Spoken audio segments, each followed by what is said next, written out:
無理やり無理するのは良くないんですよ。無理やりね。でね、無理やりってね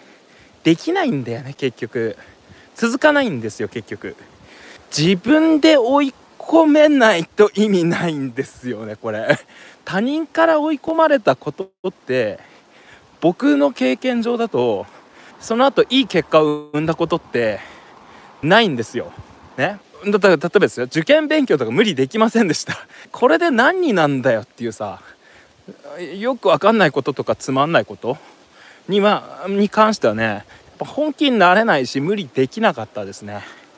でそれがですね、例えば僕だったらね、学生時代自主制作アニメを始めましたって時に、上映会に向けて作品を完成させるというようなね、無理を3、4日寝ないみたいな、若かったんでしょうね。今だったらできないですね、そんなことね。自分で楽しくて自分でやりたくてやってることは無理できるんですよね。でこの無理をすることによって得られる要するに覚醒ですねは、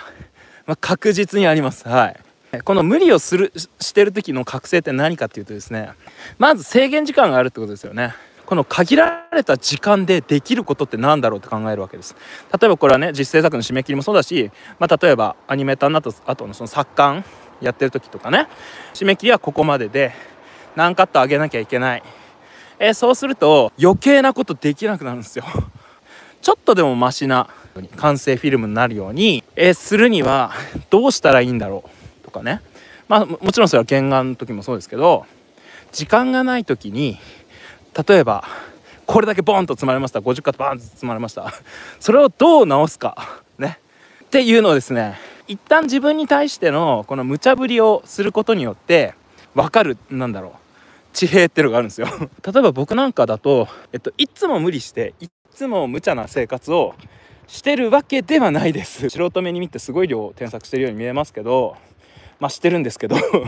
年がら年中、うわしんどい、うわ無理大変みたいな感じだと生活がね崩壊しますよね。戦時下に例えるんですけど、いわゆる自分の戦線を維持できていない状態だっていうふうに呼びます。それ、戦争っていうのはですね、兵站って言ってさ、補給と、物資の、移動と休憩ともろもろも全部整って初めて、戦線が維持できるっていうふうに言うわけじゃないですか。要するに自分の戦線を維持できてない状態なんですよ、365日無理してる人は。しかしですね、この逆にですよ、もうちょっとできんだけどなっていう、毎日こうゆるーっとね、ふわーっとですね、要するに自分のマイペースってやつですね、マイペースをキープして、いたらどうなるか。これはこれでですね、自分に対する負荷が少なすぎて伸びないんですよ。筋トレとかやってる人だったら分かるんですけど、自分ができるよりちょっと楽なことしようっていう風にするとですね、全然筋肉って大きくならないですよね。絵もね、だいぶ似てるところがあって、負荷が少なすぎても負荷が強すぎてもダメなんですよ。皆さん勘違いしてほしくないのは、無理をしようね、はい徹夜しようねって話じゃないんです。椅子に頑張って12時間以上座っていようねっていう話じゃないんですよ。皆さん12時間の間何やってますかって話、 SNS 見たり YouTube 見てませんかって話ですよ。そういうアニメーターさん結構います。もちろんその間ずっと絵描いてる人もいますよ。しかしですね、僕がいたね十何年前だったらね、お前それ漫画喫茶かよっていうね、漫画喫茶ってわかるかな要するに自分のこうブース囲われてるわけですよ。描いてないね、ずっと見てるね、さっきも見てたね、そして今も見てるねみたいな、それ漫画喫茶じゃでアニメスタジオね、最近はね多分ね深夜とかね入れないようになってきたと思います。あれいいと思います。ほら締め切りがあるからしょうがなく残ってんのはこれ100歩譲ってしょうがないとしても、無理するっていうのは、例えば朝5時までやるんだって夜7時8時に来て朝5時に上がるのって、これ全然無理してないどころかちょっと逆にちょっとどうなのって思うでしょ。ただそれさ、生活サイクル乱れてるだけなんですよ。自堕落なサイクルを維持していることはそれ全く無理してないですよね。むしろちょっと楽してますよね。そうじゃなくてちょっと発想の転換でちょっと朝方にしてみようかなとか、あるいは書き方をこうしようかなああしようかなっていう風に、常に変化を意識するっていうのかな。いつも話してるようにですね、その自分に対する揺さぶりですよね。今日僕が言ってる無理しないと成長しないっていうのは、自分に対していろんな刺激をいろんなパターンで足していった方がいいですよっていう話です。どっちかっていうと。なのでその無理の仕方はそもそも間違ってませんかというですね、ちゃんとそこからちゃんと考えた方がいいですよって僕は思います。はい、ある程度長い目でちゃんと見た方がいいです。自分の選手生命というか寿命をね、ここは無理をするタイミングなのか、ここは家帰った方がいいのかって正直僕アニメーターの時考えてました。ちょっとこれはね完全にアニメーターとしては不義理かもしれないんですけど、その作品に自分がその骨を埋めるような感覚で骨を埋めましたと。でもそれで将来の僕の保証してくれないんですよ、そこのスタジオとかその作品って。将来の自分を保証するのって自分しかいないんですよ。実力が全ての世界なのでアニメーターは。いやもちろんこれは自分の人生を、かけるっていうかとしてその命を削ってやりたいと思う作品があるんだったらそれめちゃくちゃ頑張った方がいいです。それは後悔がないように。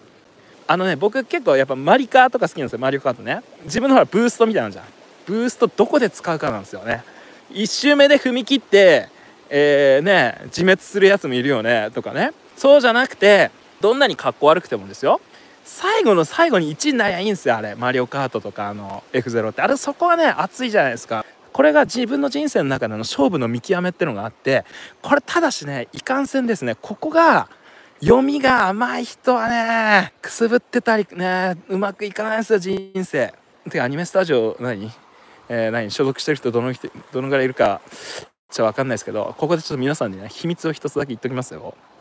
あんまりこういうことを人に言っちゃダメだよ室井が言ってたって言いふらすなよ作品は最初と最後だけ頑張れ最初と最後だけ頑張んだよ。最悪のパターンは途中だけいて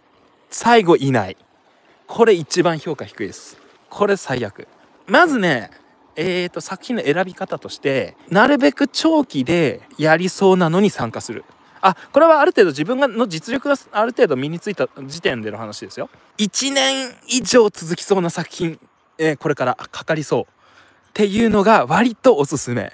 で、なるべくだったらスタートでか最初のね、初期段階から参加するのが望ましい。で最初に振られたカットマジで死ぬ気でやれ超頑張れ最初だけそして次最後土壇場めちゃくちゃやばいです。その時すげえ頑張れ途中はねほどほどに適当にやってくださいむしろ遊んでもいい。いやバレない程度に遊んでください。ちゃんと理由があります。まず最初の印象がめちゃくちゃ重要です。人のレッテルっていうのはですね、もう最初の1カット目でね、特に絵描きって最初の1カット目がいいとその人ずっといいんじゃねえかってまず錯覚します。はい。なので最初に全力本気でマジで全身全霊でやれ。それこそ無理しろ。その最初最初と最後しか見ないんです。これさアニメだってそうじゃないですか。なんか途中微妙な絵でもオープニングとエンディングのクオリティってすごい高くないですか。最初と最後が印象がいいとなんかあいつずっと頑張ってたんじゃねえのっていう錯覚途中あんま出さなくても割といけます。面白いですよね。これ最悪なのがこの逆ね。最初微妙で途中すごい頑張るで最後いないなんであいつ一番大変な時いねえんだよって。途中で頑張ったのねないことにされますよその人生ってなんかね節目に頑張んなきゃいけない時期っていうのがやっぱ数ヶ月ぐらいねたまにあるんですよ。例えば僕だったらやっぱジブリのその入社のための書類選考のための書類を書く夏休みというのかな、大学3年の時の夏休み、あれめちゃくちゃもう全身全霊でもう勝負かけましたね。もう3週間もう自分その当時のねアパートからマジで出なかったです本当に本当出なかったですね。ひたすらずっと書いてましたね。でその当時の僕のレベルからしても無理をしてたわけですよ。でここは勝負のかけ時なんですよね。ちゃんとね理由があるんですよ。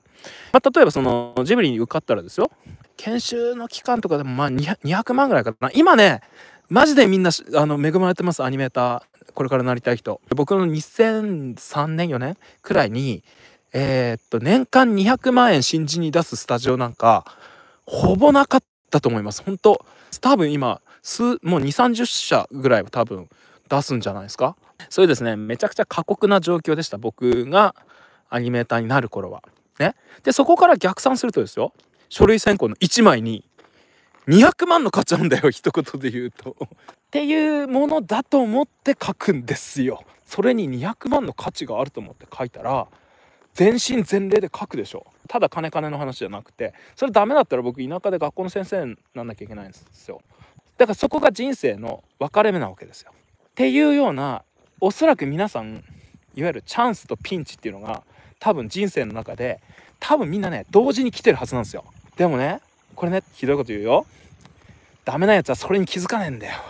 ダメなやつっていうか、今何にもなってないやつはそれに気づかないんですよ。別に日頃からなんか勤勉に頑張りましょうねって話じゃなくて、そういう時にですね、もう本気でですね戦い続けるんですよ。だから無理をするっていうのも漫然と無理をするんじゃなくて、スポーツやってる人とかだって分かるでしょ。緩急をつけるってやつですね。常に力んでるといい球って投げられないんですよ。だからパンチもそうですよね。もう脱力しとくわけ、構えてる時は